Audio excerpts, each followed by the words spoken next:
Pulso económico que, como siempre, empezamos en la bolsa con un leve retroceso de un 0,10%. El índice general termina en 8.055,6, con valores que avanzan. Buena parte de que esto no haya sido una debacle gracias a los resultados de Inditex. Hoy Inditex es la que más prospera en el parquet, 3,78 arriba. Indra también sube bastante, 2,73 arriba. Bankinter, 1,87 arriba. En el lado contrario, los que hoy pierden pistonada, Arcelor, la que más, 4,16 abajo. En segundo lugar, Fluidra, que se deja 3,80 en la sesión. Y en tercer lugar, Inmobiliaria Colonial, que pierde 3,04. Bien, y a continuación les voy a adelantar algunos de los contenidos que van a ser, creo que, la esencia del debate económico que mantenemos cada tarde aquí con los mejores expertos para que ustedes en sus hogares no se pierdan detalle. En primer lugar, en nuestro debate tendremos que hablar de Bruselas. Bruselas ha presentado hoy su plan de ahorro energético que, entre otras cosas, contiene una previsión de recortar los ingresos extraordinarios, los beneficios extraordinarios de las empresas energéticas. Con ello, pretende esta señora Ursula von der Leyen y el Ejecutivo de la Unión Europea obtener 140.000 millones con ese plan de choque que afecta y de qué manera a las energéticas. ¿Ese es un plan injusto para con los accionistas de las energéticas? Me temo que sí, pero la respuesta la darán nuestros invitados hoy. En segundo lugar, hablaremos, y supongo que de forma elogiosa, de los resultados del grupo textil Inditex. Ha cerrado su primer semestre del ejercicio con casi 15.000 millones de ventas, aumentan un 24,5%, y su beneficio ha ascendido a 1.794 millones, un 41% más. Por eso, ya han visto antes que las subidas han sido de más del 5% en algunos momentos del día, al final en el cierre 3,78 arriba. Bueno, pues les presento ya a nuestros invitados esta noche. Don Antonio Banda, CEO de Philcapital, muy buenas tardes. Hola, buenas tardes. ¿Todo bien? Sí, estupendamente. Me alegra mucho. Don Juan Avellán, profesor del IEB, solo por el color que luce usted ya es obvia la pregunta de que todo va bien. Todo magnífico. Todo va bien, Todo ¿verdad? magnífico. Bueno, pues venga. Don Antonio Banda, ¿qué ha pasado hoy en la sesión de bolsa? Bueno, hoy esperábamos una sesión complicada debido a lo que pasó ya en Estados Unidos, ¿no? Una de las caídas más grandes de los últimos casi 5 años, donde ya el miedo a la inflación empieza a aparecer muy claro, ¿no? ¿Y qué ocurre? Que resulta que España abre el alza pensando en que efectivamente lo que puede traer esa situación en Estados Unidos es una reducción en el incremento de los tipos de interés por ese miedo propio a la inflación y sobre todo a la posible caída en una recesión, ¿no? Entonces eso es lo que ha recogido al principio la bolsa, que ha empezado con un buen ánimo, para acabar, pues bueno, como hemos visto, con una ligera caída que corresponde más bien pues a la apertura de la sesión americana, que también traía algo de preocupación. Profesor Avellán. Sí, exactamente. Ha sido una jornada plana, producida, esperábamos una caída mayor, pero Inditex ha salvado también el final. Y, no los muebles, sino la ropa. Sí, ha salvado la ropa y ha sido pues una sesión más plana en ese entorno del 8.000. Bueno, pues habrá que hablar entonces de Inditex y de esos resultados, en fin, que luego analizarán ustedes, pero de los cuales hemos preparado el siguiente trabajo. Inditex registró un beneficio neto de 1.794 millones de euros durante el primer semestre de su ejercicio fiscal 2022-2023, entre el 1 de febrero y el 31 de julio, lo que supone un incremento del 41% respecto al mismo periodo de un año antes. Así lo ha informado este miércoles la compañía, que ha resaltado que su modelo integrado tuvo un fuerte desempeño operativo y que las ventas, resultado bruto de explotación y beneficio neto han alcanzado un máximo histórico. En concreto, las ventas, que fueron positivas en todas las áreas geográficas, alcanzaron 14.845 millones de euros, un 24,5% superiores a las de un año antes, mientras que las ventas a tipo de cambio constante crecieron un 25%. El resultado bruto de explotación, por su parte, creció un 30%, hasta 4.029 millones de euros, mientras que el resultado neto de explotación creció un 44%, hasta los 2.431 millones de euros. Don Antonio Banda. Bueno, buenos datos. La realidad es que Inditex ha salido bien de todo este periodo que llevamos últimamente. De transición. Eso es, la transición y sobre todo los comparables del primer semestre de 2021, ¿no? Que el primer semestre de 2021, ahí salíamos todavía de la pandemia, había cierto optimismo, pero que al final se vio relajado por la continuidad de las olas, y entonces el comparativo de este año, que es efectivamente el primer año que podemos decir ya normalizado, con un nuevo equipo directivo, con un nuevo orden y con unas nuevas ideas, tiene que presentar unos resultados que sean referencia, ¿no? Yo creo que los obtienen, también hacen un buen trabajo, ¿no? Hemos visto que en parte les ha ayudado también la fortaleza del dólar en aquellos países que venden en dólar, también les ha ayudado el que las ventas a través de todo su producto online hayan crecido de forma consistente, con un sistema mucho mejor que el que tenían hace 3 años, ¿no? O sea, esto de la pandemia les ha ayudado a reorganizar su sistema de venta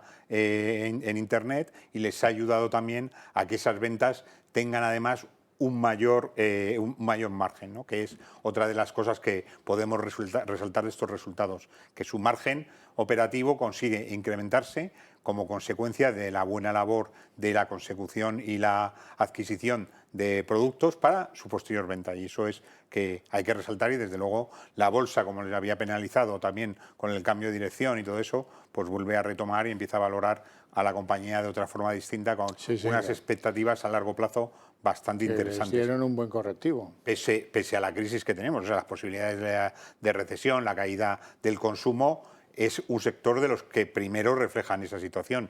Y de hecho sus competidores en algunos casos ya están presentando números bastante afectados por la caída de consumo, no solo en España, sino también en todo el mundo. Profesor Abellán. Sí, además han hecho algo que ese margen que ha crecido un 57,9%, y además también lo que han hecho ha sido seguir la inflación, es decir, el crecimiento de precios en todos los productos en general ha subido un 12,5%, en muchos países muy por encima de la inflación que se está generando, con lo cual pues han podido salvar ese margen y además incrementarlo de una forma importante.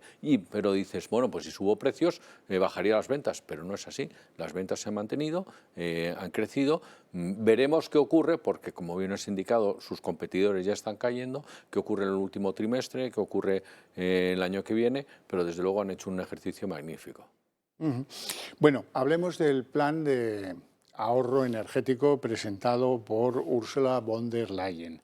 Lo más relevante, aparte de querer conseguir un 5% de ahorro, limitar el consumo de tal y cual, aconsejar y tal y cual, lo más relevante es que han renunciado a poner tope al gas, tope al precio del gas en Europa. Eso no lo abordan de momento, y también es muy relevante, y esto sin duda alguna va a ser interpretado por el gobierno Sánchez como un espaldarazo, porque resulta que Europa sí está pensando en un impuesto, no se corta un pelo en llamarle impuesto, como aquí, que le llamamos gravamen para no llamarle impuesto, para que no parezca de tal.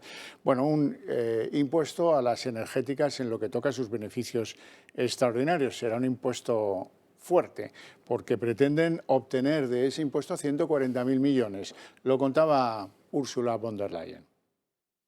En estos tiempos, los beneficios deben repartirse y dirigirse a los que más lo necesitan. Nuestra propuesta recaudará más de 140.000 millones de euros para que los Estados miembros amortigüen el golpe directamente. Profesor Abellán, esto es asaltarle el bolsillo a los inversores que confiaron en esas energéticas, hay que decirlo claro, ¿no? Sí, está claro.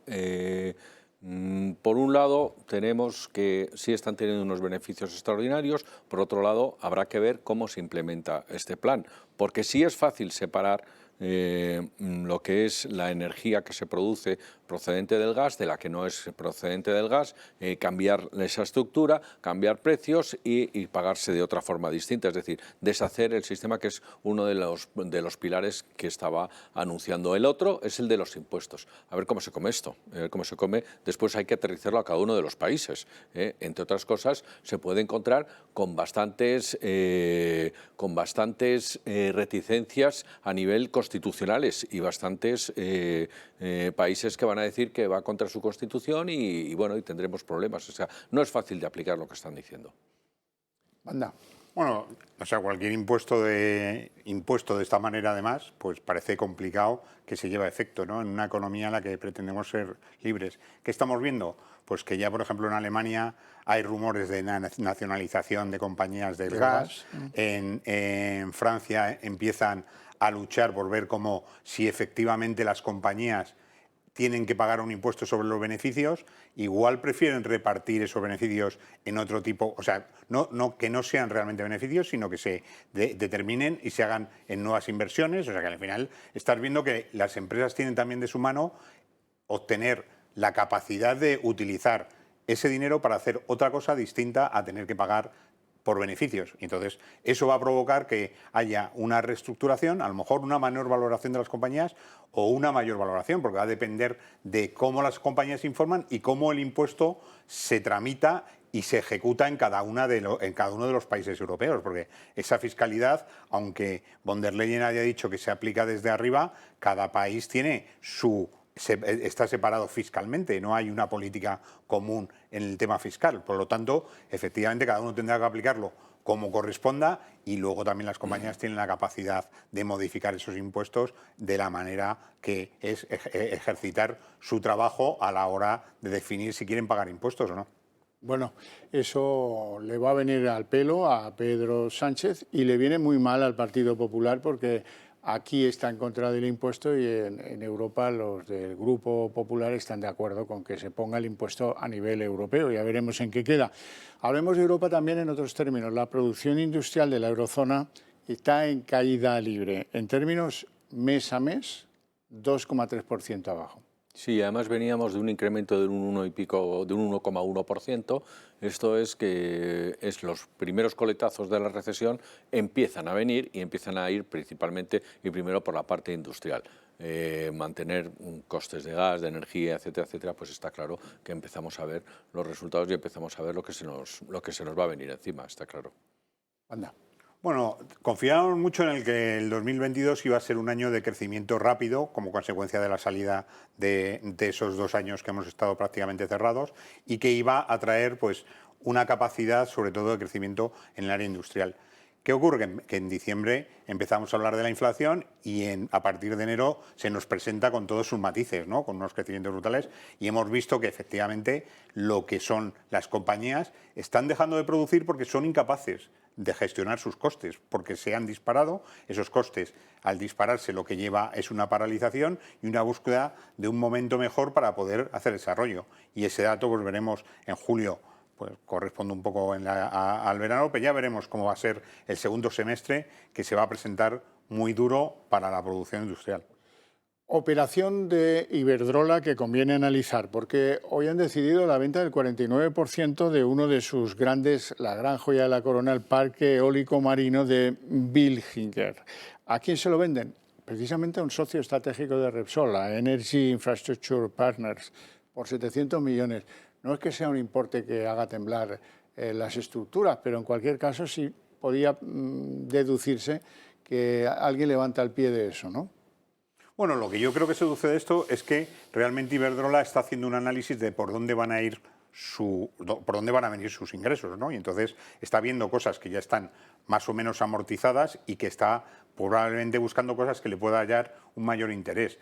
En esto llevábamos tiempo oyendo al mercado que Iberdrola tiene una serie de áreas de negocio en las que quiere salir. Una de ellas pues estaría negociando, lleva tiempo. Ahora veremos, desde luego, y seguiremos de cerca qué va a hacer Iberdrola y cuáles sean sus planes para los próximos años de inversión y, sobre todo, ver si eso se produce fuera de España y en dónde se produce, ¿no? Sí, porque le entran esos 700 millones en caja. Por un lado, se está cuestionando o no esa eólica marina. Tiene ya 2 plantas en Gran Bretaña y 3 proyectos, uno en Estados Unidos, otro en Suecia y un tercero que tiene también por Europa. Entonces, de los 3 proyectos que tiene, también está apostando. No sabemos si es que, bueno, ya he invertido, he amortizado, vendo, hago caja, me quedo con el 51%, voy a por el siguiente. Habrá que ver cuál es la estrategia o si está saliendo un poco. Bueno, hay una encuesta de las cámaras de comercio de España que quiero comentar con ustedes. 9 de cada 10 empresas consideran muy o bastante importante el riesgo de pues, que caigamos en una recesión económica. Los que creen que esto no debe preocuparnos son una minoría muy minoritaria, el 4,2% de los encuestados. Ya, está claro que además es que el proceso es claro, es decir, subida de tipos, menor consumo, mayor paro y caída de precios. Y después de eso, pues se supone que es la recuperación, que además ya han dicho en Europa que va a durar unas semanas solamente. Habrá que ver lo que vamos a tener encima de la mesa. Ese es el proceso que vamos a tener en cualquiera de los casos. Entonces, ya se ha activado, lo importante es que sea lo más rápido posible y que pasemos por ahí lo antes posible. Desde luego, unas semanas, como dijeron hace, me parece fueron 10, 15 días, desde luego no va a ser. Anda. Bueno, las encuestas son más bien realidades, ¿no? O sea, estamos viendo que las empresas españolas están siendo muy perjudicadas, no se les ayuda con bajadas de impuestos y eso lo ve el empresario, ¿no? Y empieza a ver que realmente no es capaz de llegar a final de mes, los costes se le han disparado, no solamente los costes de su materia prima, sino los costes laborales, los impuestos no se libra de ninguna manera y además nos encontramos que no ha recibido todavía subvenciones de las que decían que iban a llegar, ¿no? Hablamos de los créditos ICO que se repartieron en mayo del 2020 y estamos pendientes de 176.000 millones que tienen que venir de Europa para ayudar a estas empresas a salir del hoyo. Hemos leído durante esta semana que el gran problema de eso es que no tenemos capacidad de ejecución y de realización. Eso lo ve el empresario, que ve que no llega a final de mes y que es incapaz de recibir ninguna ayuda. No ya una ayuda directa a través de una subvención, sino a través de una bajada de impuestos o, sobre todo, de dar consistencia a todo el entramado económico y no inventarse cosas cada día en la parte política que va, sobre todo, dirigida a perjudicar el crecimiento de esas empresas. Entonces, esto cada vez más complicado para ellas y lo reflejan las encuestas, claramente. Hoy hay unos datos de Funcas, que son unos de los más reputados analistas de lo que está por llegar en economía en España. Dicen que va a haber una caída del crecimiento del Producto Interior Bruto en el cuarto trimestre del año y que prepárense todos que el año que viene el paro no va a bajar. Está claro, no va a bajar el paro y no solamente no va a bajar, sino es que los afiliados han caído sensiblemente en el mes de agosto, o sea que tampoco se ha hecho mucho hincapié en ello. Entonces, esto ya ha empezado. Que en agosto caiga en la forma tan estrepitosa que han caído el número de afiliados a la Seguridad Social, pues es realmente preocupante. Y como hemos dicho antes, el paro es uno de los indicadores de la recesión, pero total y directamente. Bueno, necesitamos 2 trimestres en negativo para llegar a la recesión, ¿no? Y parece que los datos que tenemos, que todavía no están revisados del segundo trimestre, nos presentaban un ligero crecimiento. Probablemente los que salgan de los recibamos ahora del segundo trimestre van a ser también complicados y podemos llegar a final de mes, efectivamente, con datos reales de recesión.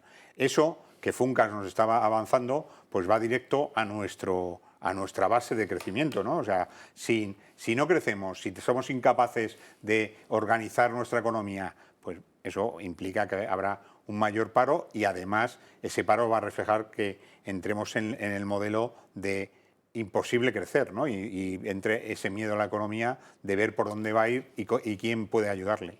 Lo de la recesión, y por resumirlo, para unos es llegar a final de año con el cuarto trimestre del año, el segundo en recesión, o tal vez llegue en marzo, porque este se salve, pero el que viene no se va a salvar. Esta es un poco la situación de los analistas, por dónde van unos y por dónde van otros. Ya veremos qué es lo que pasa.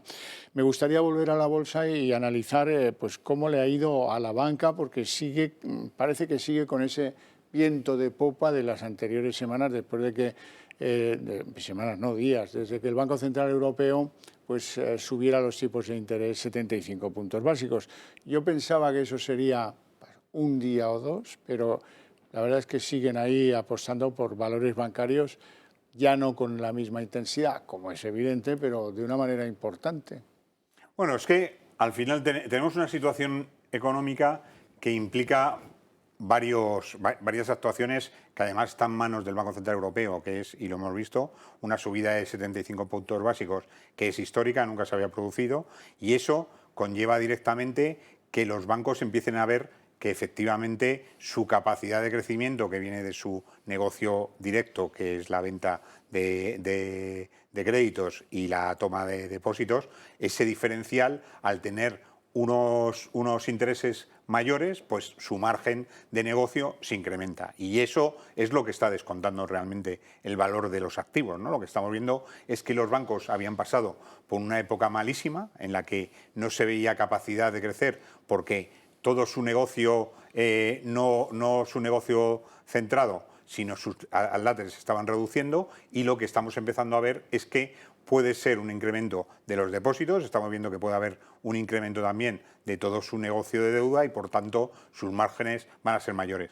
¿Qué ocurre? Que aparece la inflación, y la inflación es un elemento que al final los bancos también saben controlar. ¿Por qué? Porque están acostumbrados a lidiar con esa situación, y eso implica también que el tipo de interés real, que es el tipo de interés más la inflación, se coloque en unos niveles que son difíciles de entender por los que estábamos hasta ahora pues en el día a día, ¿no? Que se sitúan en una situación que no hemos visto pues en los últimos 30 años. Eso, beneficioso para la banca de todas maneras, y lo vamos a seguir viendo en la valoración de las compañías. Sí, efectivamente, nosotros muy bien. La banca venía preparándose durante ya años de tipos de interés cero o negativos para ella, venía preparándose, ha hecho una reestructuración como no se ha hecho en el total de los países europeos, ha hecho una digitalización gigantesca, ha salvado los balances, ha limpiado balances y bueno, pues está en una morosidad perdón, suficientemente aceptable y bueno, lo único que le queda es que no le pongan más palos en la rueda con impuestos, que realmente pues habrá que ver que son llamativos. Hoy leía, mirando unos documentos, que la EVA exige que cada préstamo responda por todos los costes que tiene ese préstamo, incluidos los impuestos. A ver cómo van a hacer que el gobierno no se pueda cargar el impuesto dentro de los costes de un préstamo. O sea, está complicado el tema. Hoy terminamos con un asunto bien oriental. Tienen ustedes que saber, por un lado, que los chinos han reducido a su mínimo en 30 años la demanda de petróleo. Eso es un dato relevante. Y en segundo lugar, hay muchos rumores de intervención en los mercados de la moneda del Japón, del yen. ¿Por qué? Pues porque ha habido un desplome de esa moneda en los mercados. Bueno, los chinos estamos viendo que llevan metidos en casa un gran número de ellos durante muchos meses. O sea que si ves la realidad ahí, eso implica que ha dejado de salir, han dejado de consumir, han dejado de mover sus coches y han dejado de trabajar, porque hay muchos de ellos que están recluidos en casa, pero no miles de millones, pero millones de chinos recluidos. ¿Qué ocurre? Que eso va directo al menor consumo de petróleo, lógicamente. Y luego la situación de Japón es que vuelve a entrar en una época que lleva sin conocer desde los años 80, que es inflación y tipos de interés al alza. ¿Qué ocurre? Que su divisa había estado muy plana y que en el momento que eso mejore, pues implica que ellos van a ver que su divisa se devalúa y poco pueden hacer. Bueno, ¿algún comentario breve? Se quedan sin vacaciones de septiembre y octubre los chinos. Y eso es realmente lo que van a tener. Caso que las tengan. No, ya las tienen canceladas. Ya las tienen canceladas. Bueno, no tenemos tiempo para más. Os agradezco muchísimo vuestra presencia, vuestras opiniones, a ustedes su interés y atención desde sus hogares. Les invito a ver la redacción abierta con todo el paquete de las cosas políticas que conviene conocer.